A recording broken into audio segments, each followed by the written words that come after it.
अस्सलामुअलैकुम, जियो न्यूज़ के साथ मैं हूं मोहम्मद जुनैद। सबसे पहले आपको बताएं कि कायदे हिज़्ब इख्तिलाफ शहबाज शरीफ ने सानेहा साहिवाल पर वज़ीर आज़म इमरान खान से मुस्ताफ़ी होने का मुतालबा कर दिया। शहबाज शरीफ ने कहा कि इमरान खान ने मॉडल टाउन वाक़े पर इस्तीफ़ा देने का मुतालबा किया था, अब वज़ीर आज़म को अपनी ही मंतक की बुनियाद पर इस्तीफ़ा देना चाहिए। सिलेक्टेड वज़ीर आज़म ऐवान में बैठे हैं, ये 3.5 माह बाद ऐवान में आए हैं। वज़ीर आला पंजाब उस्मान बुज़दार वज़ीर आज़म की इजाज़त के बगैर एक कागज़ नहीं हिला सकते। व्हाट्सएप पर हर चीज़ की वज़ीर आज़म से इजाज़त लेते हैं। इसके बाद वज़ीर आज़म इमरान खान के खुसूसी मुआविन नईमुल हक ने शहबाज शरीफ को मज़ीद वक्त तक के लिए जेल में डालने की धमकी दे दी। नईमुल हक ने शहबाज शरीफ को कौमी असम्बली में लाने के लिए प्रोडक्शन ऑर्डर्स मनसूख करने की धमकी भी दे दी। नईमुल हक ने कहा कि शहबाज शरीफ के लिए आखिरी चांस है। शहबाज शरीफ और उनके चमचों की हिम्मत कैसे हुई कि वो वज़ीर आज़म पर ज़ाती हमले करें। उन्होंने अपने ट्वीट में लिखा कि शहबाज शरीफ के प्रोडक्शन ऑर्डर ख़त्म करने का वक्त आ गया है। नईमुल हक ने कहा कि अगर शहबाज शरीफ कौमी असम्बली में आकर वज़ीर आज़म की तौहीन करना चाहते हैं तो वो जान ले कि प्रोडक्शन ऑर्डर इस मकसद के लिए जारी नहीं किया जाता। शहबाज शरीफ को कमिटमेंट करना पड़ेगी कि वो कौमी असम्बली की अखलाकियात कमेटी के फैसलों पर अमल करेंगे। इससे पहले गुज़श्ता रोज़ 1 साल का तीसरा और मौजूदा हुकूमत का दूसरा मिनी बजट पेश किया गया। टैक्स फाइल करने वालों के लिए बैंक ट्रांजैक्शंस पर विदहोल्डिंग टैक्स खत्म करने का ऐलान किया गया। नॉन फाइलर्स को 800 से 1300 सीसी तक गाड़ी खरीदने की इजाज़त दी गई। शेयर्स की खरीद फरोख्त पर भी विदहोल्डिंग टैक्स खत्म करने का ऐलान किया गया है। न्यूज़ प्रिंट पर इंपोर्ट ड्यूटी में भी इस्तिस्ना देने का ऐलान किया गया। वज़ीर ख़जाना असद उमर ने 1 साल में तीसरा और मौजूदा हुकूमत का दूसरा मिनी बजट पेश कर दिया। वज़ीर ख़जाना के मुताबिक टैक्स फाइल करने वाले के लिए बैंक ट्रांजैक्शंस पर विदहोल्डिंग टैक्स खत्म कर दिया गया है। नॉन फाइलर को 800 से 1300 सीसी तक गाड़ी खरीदने की इजाज़त दे दी गई है। नॉन फाइलर को 50 लाख रुपए तक का घर खरीदने की भी इजाज़त होगी। शेयर्स की खरीद फरोख्त पर भी विदहोल्डिंग टैक्स खत्म कर दिया गया है। हुकूमत ने न्यूज़ प्रिंट की इम्पोर्ट पर ड्यूटी में भी इस्तिस्ना देने का ऐलान किया है। मोबाइल फ़ोन की दरामद पर नए टैक्स स्ट्रक्चर का ऐलान किया गया है। एक्सपोर्ट सेक्टर के लिए लिक्विडिटी का मसला हल करने के लिए प्रॉमिसरी नोट जारी करने की तजवीज़ पेश की गई है। एक्सपोर्टर्स अब प्रॉमिसरी नोट के बदले बैंक से कर्जा ले सकेंगे। शादी हॉल पर टैक्स 20,000 से कम करके 5,000 रुपये कर दिया गया है। 1800 सीसी से बड़े इंजन की गाड़ियों पर फेडरल एक्साइज ड्यूटी बढ़ाकर 25% कर दी गई है। डीजल इंजनों में इस्तेमाल होने वाले पुर्जों पर ड्यूटी कम करके 5% कर दी गई है। वज़ीर ख़जाना ने तकरीर के दौरान पिछली हुकूमत की मुआशी पॉलिसियों पर शदीद तनकीद की। उन्होंने कहा कि पिछली हुकूमत में बजट खसारा उनके अपने हदफ से भी ज़्यादा हो गया। बिजली निज़ाम में कर्ज़ों में इजाफा हुआ। रेलवे, PIA और पाकिस्तान स्टील में रिकॉर्ड खसारा हुआ। मौजूदा हुकूमत के 6 माह में दरामदात बढ़ी और बरामदात कम हुई हैं। ज़राई कर्ज़ों में 22% इजाफा हुआ है। छोटे घरों की तामीर के लिए कर्ज़े हसना देने के लिए 5 अरब रुपए रखे गए हैं। साबिक वज़ीर ख़जाना मिफ्ता इस्माइल का कहना है कि हुकूमत ने मिनी बजट में बातें बहुत अच्छी की लेकिन कोई मुस्बत कदम नहीं उठाया। उनका कहना था कि आम आदमी के लिए महंगाई में कोई कमी नहीं लाई गई, बल्कि बड़ी गाड़ियां महंगी करके ऑटो इंडस्ट्री को और छोटी गाड़ियां नॉन फाइलर्स को ख़रीदने की इजाज़त देकर टैक्स चोरों को फ़ायदा पहुँचाया गया। उनका कहना था कि एक्सपोर्ट इंडस्ट्री को छोड़कर दीगर इंडस्ट्रीज़ के लिए गैस के रेट बढ़ चुके। वो जियो न्यूज़ के प्रोग्राम आज शाहजेब खानज़ादा के साथ में बात कर रहे थे। ये जो मिनी बजट आया है इसके अंदर इन्होंने देखें फिर से वही करा है कि एक तरह से देखा जाए तो बड़ा अच्छा कर दिया। ऑटो इंडस्ट्री के लिए बड़ा अच्छा कर दिया। गाड़ी की जो कीमतें हैं वो पाकिस्तान में बढ़ जाएंगी क्योंकि बड़ी गाड़ियों पे उन्होंने ड्यूटी बढ़ा दी है और छोटी गाड़ी पे इन्होंने नॉन टैक्स फाइलर को या टैक्स चोर को ख़रीदने की इजाज़त दे दी है। वो हमने बंद किया था। असद उमर ने पिछली मरतबा भी कोशिश करी थी 4 महीने पहले, अब फिर कोशिश कर रहे हैं। ये बार बार मुझे तो और समझ में नहीं आ रहा कि मिनी बजट का क्या फ़ायदा है, माँ सिवाय कि एक एमनेस्टी दी हुई है इन्होंने और इस मिनी बजट के अंदर छुपी हुई। लेकिन मुझे समझ में नहीं आ रहा कि इसका क्या मकसद है कि जिधर आपके कोर इन्फ्लेशन 8% है और लोग देख रहे थे कि शायद हुकूमत कुछ मराद देगी कि यार साबुन सस्ता हो जाएगा, कुछ सोप सस्ता हो जाएगा, कोई दालें सस्ती हो जाएंगी, कुछ आटा सस्ता होगा। ये कुछ नहीं करा। आपने जो मराद दिए वो स्टॉक ब्रोकर्स को दिए, जो आपने बताया वो कर दिया। आपने इंटर कंपनी डिविडेंड ख़त्म कर दिए।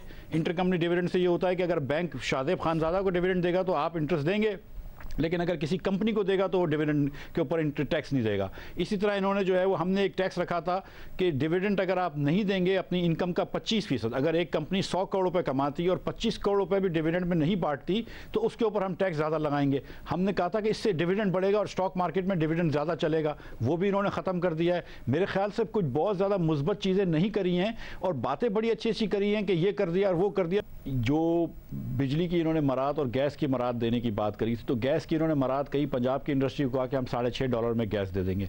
वो गैस के बिल इनको $12.5 क्या है। अक्टूबर के महीने में सारी इंडस्ट्री पंजाब की जो थी वो गैस पे शिफ्ट हुई है, उनको 12.5 के बिल आए।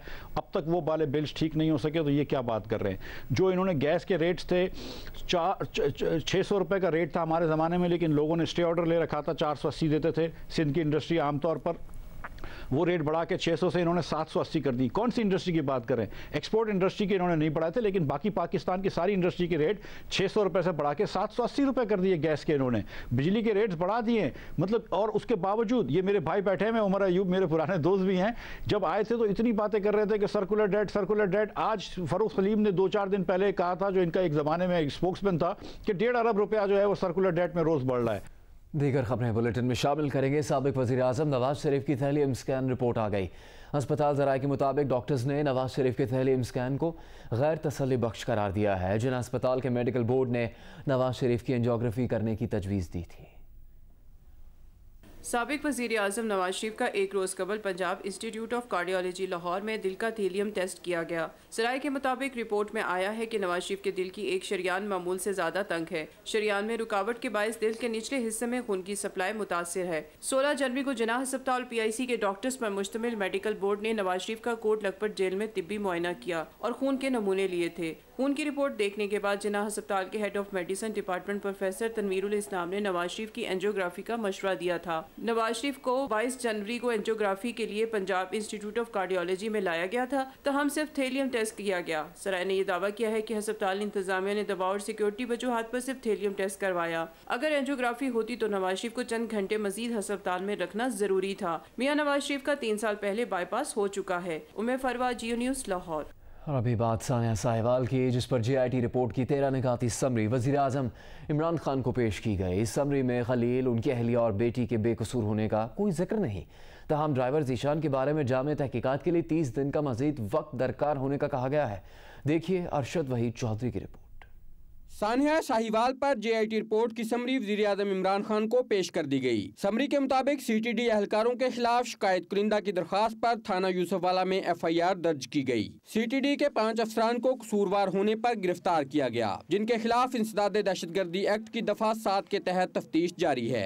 एडिशनल IG CTD को OSD बना दिया गया है। AIG ऑपरेशंस अजहर हमीद की खिदमात मुनासिब इक़दाम न करने और वाक़या की इतला फ्राहम न करने पर एस्टेब्लिशमेंट डिवीजन के हवाले की गयी। DIG CTD बाबर एल्पा की खिदमात भी एस्टेब्लिशमेंट डिवीजन को वापस कर दी गयी।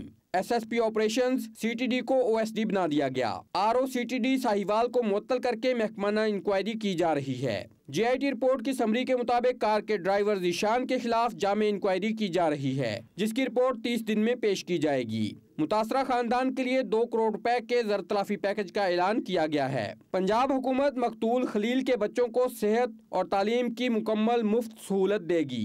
JIT रिपोर्ट की समरी में वज़ीर आज़म को बताया गया कि पंजाब हुकूमत सानिया साहिवाल पर लम्हा बलम्हा अपडेट ले रही है और 30 दिन के अंदर मुकम्मल इंक्वायरी रिपोर्ट को यकीनी बनाएगी। अरशद वहीद चौधरी, जियो न्यूज़, इस्लामाबाद। तहरीक इंसाफ की पार्लिमानी पार्टी के इजलास की अंदरूनी कहानी सामने आ गई। ज़राए के मुताबिक सानिया साहिवाल के मामले पर सूबाई वज़रा के मुतज़ाद बयानात पर वज़ीर आज़म इमरान खान का गुस्सा ठंडा नहीं हुआ। वज़ीर आज़म ने कहा कि वज़रा ने मुनासिब तैयारी के बगैर बयानात क्यों दिए। वज़ीर आज़म इमरान खान ने कहा कि आइंदा बगैर तैयारी के मीडिया में ना आया जाए। JIT के बाद अब जुडिशल कमीशन बनाने को तैयार हैं। ऑपोजिशन मुतालबा करती है तो जुडिशल कमीशन बना देंगे। जिंदगियों का मसला है, माफ़ी की गुंजाइश नहीं। एडिशनल चीफ सेक्रेटरी दाखिला पंजाब फजील असगर ने कहा है कि साहिवाल ऑपरेशन की नाकिस मनसूबाबंदी की गई। ज़ीशान दहशतगर्द ग्रुप का हिस्सा था। उसका पता दहशतगर्द आदिल हफीज़ की हलाकत के बाद चला। ज़ीशान की कार को 1 रोज़ पहले चुंगी अमरसदू में ट्रेस किया गया। इब्तदाई मालूमात थी कि कार में 4 दहशतगर्द सवार हैं, मगर सिर्फ 1 दहशतगर्द सवार था। लाहौर से रईस अंसारी की रिपोर्ट देखिए।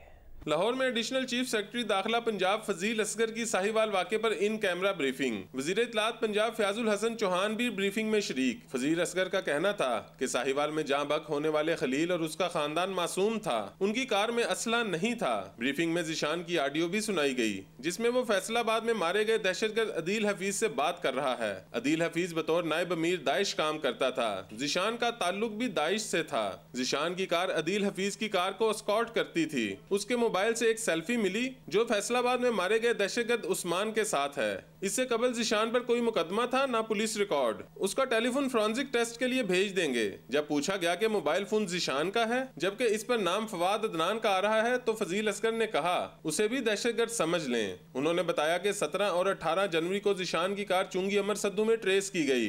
गुंजान इलाका होने के बायस वहाँ ऑपरेशन नहीं करना चाहते थे। 19 जनवरी सुबह 9:30 बजे पता चला कि ये गाड़ी मांगा मंडी पहुँच गई है। उन्होंने तस्लीम किया कि साहिवाल ऑपरेशन की नाकिस मंसूबा बंदी की गई। तवक्को थी कि गाड़ी में 4 दहशतगर्द सवार हैं लेकिन सिर्फ एक निकला। जब पूछा गया कि गोली किसके हुक्म पर चलाई गई तो फजील असगर कोई जवाब न दे सके। फजील असगर ने बताया कि पंजाब में दाइश का हेडक्वार्टर नहीं, वो छोटे मोटे ग्रुपों से काम करवाती है। सूबाई वजीर इत्तलात फयाज चौहान का कहना था कि ज़ीशान के हवाले से GIT की आधी रिपोर्ट आई है। ये साबित हो गया है कि ऑपरेशन की बुरी मंसूबाबंदी की गई। CTD के आला अफसरान के खिलाफ भी कार्रवाई होगी। सानिया, साहिवाल में मारे जाने वाले अफराद के वरसा और अहले इलाका ने चुंगी अमर सद्दू पर एहतजाज 2 रोज़ के लिए मौखर कर दिया। कहा कि मुतालबात पूरे ना हुए तो दोबारा एहतजाज करेंगे।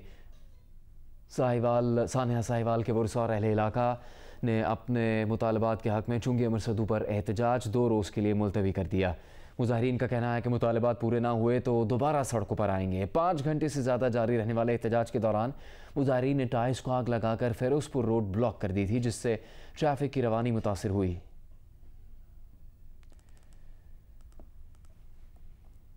दीगर खबरें शामिल करेंगे। कोरंगी कराची में मुबैना पुलिस मुकाबले में जख्मी मियाँ बीवी को पुलिस की ही गोलियां लगी। इब्तदाई तहकीकात में एहलकारों की मुजरिमाना गफलत साबित हो गई। वाक़े का मुकदमा दर्ज करके नामजद 2 एहलकारों को गिरफ्तार कर लिया गया। ज़राए के मुताबिक वाक़े में मुलविस एहलकार ज़ाहिर शाह चोरी की वारदात में गिरफ्तार भी हो चुका है। दोनों एहलकारों ने नामालूम मुल्ज़िमान की जानिब से सरकारी राइफल छीनने का झूठ बोला। मियाँ बीवी के ज़ख्मी होने पर एहलकार अपनी राइफल्स छोड़कर फरार हो गए थे। अभी आपको बताएं कि chief of army staff general Qamar Javed Bajwa से रॉयल सऊदी आर्मी के वफ्द ने मुलाकात की। सऊदी वफ्द की क़यादत chief of general staff general Fayyaz bin Hamid ने की। ISPR के मुताबिक मुलाकात में जियो स्ट्रेटेजिक सूरत हाल, 2 तरफ़ा दिफाई ताउन से मुतालिक उमूर पर तबादला ख्याल किया गया। आर्मी चीफ ने कहा कि पाक फ़ौज रॉयल सऊदी आर्मी को भरपूर ताउन देने को अपनी जिम्मेदारी समझती है। Saudi chief of general staff ने रॉयल सऊदी आर्मी को तरबियत देने पर पाक फ़ौज का शुक्रिया अदा किया।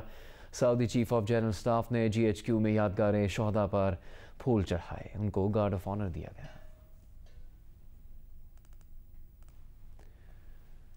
भारतीय फौज की जानिब से जंगबंदी की खिलाफ वर्जियाँ जारी हैं। जंदरोड सेक्टर में बिला इख्तियार फायरिंग में खातून समेत 3 अफराद जख्मी हो गए। पाक फौज ने मौसर जवाबी कार्रवाई में भारतीय चौकियों को निशाना बनाया। ISPR के मुताबिक भारतीय फौज ने LOC पर जंदरोड सेक्टर में शहरी आबादी पर बिला इख्तियार फायरिंग की। भारतीय फायरिंग से खातून समेत 3 अफराद जख्मी हो गए। पाक फौज की जानिब से मौसर जवाबी कार्रवाई में भारतीय चौकियों को निशाना बनाया गया।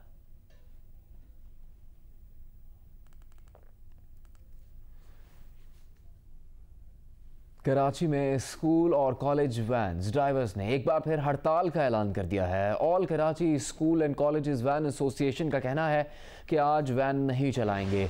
इसी बारे में बात करेंगे जियो न्यूज़ के नुमाइंदे राना जावेद से। राना जावेद, मसला क्या है? वैन एसोसिएशन का कोई रजिस्टर्ड बॉडी है ये जो इस तरह का मुतालबा और एहतजाज कर रही है? जी बिल्कुल। पहले तो बता दूं कि इस वाक़े का पस मंजर ये कि कुछ अर्से कबल कराची में एक मदरसे की वैन में जब बच्चों को घर से मदरसे के लिए ले जाया जा रहा था, उस वैन में आग भड़क उठी थी। तो जिसके बाद पुलिस की जानिब से जो है वो कार्रवाई की गई है। शहर भर में जो वैन है, खासतौर पर स्कूलों की जो वैन है, उनमें CNG सिलेंडर को निकालने का सिलसिला शुरू कर दिया गया, जिसके खिलाफ अब जो वैन ड्राइवर्स हैं उन्होंने एक खुद सासा वैन एसोसिएशन बना ली जो कि रजिस्टर्ड भी नहीं है। लेकिन उनका कहना यह है कि वो इस एसोसिएशन के तहत आज से उन्होंने स्ट्राइक का ऐलान किया है। आज उनका कहना है कि वो बच्चों को पिक एंड ड्रॉप की सहूलियत नहीं देंगे। वालिदैन या तो खुद अपने बच्चों को छोड़कर आए या अपने बच्चों को छुट्टी करवाएं। इस सारी सूरत में वालिदैन तो परेशान, इस सारी सूरत में वालिदैन तो परेशान हैं ही, लेकिन दूसरी जानिब जो स्कूल इंतजामिया है वो भी परेशान है, क्योंकि बहुत से जो वैन ड्राइवर्स हैं वो स्कूलों के तवज्जुह से वालिदैन को पिक एंड ड्रॉप दे रहे थे। ये सारी सूरत हाल है।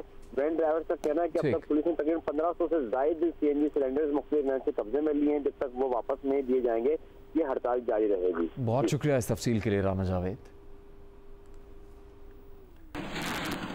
Hi, I'm Mohammad Junaid. Thanks for watching Geo News. For more videos and updates, don't forget to click the subscribe button. Keep watching Geo News.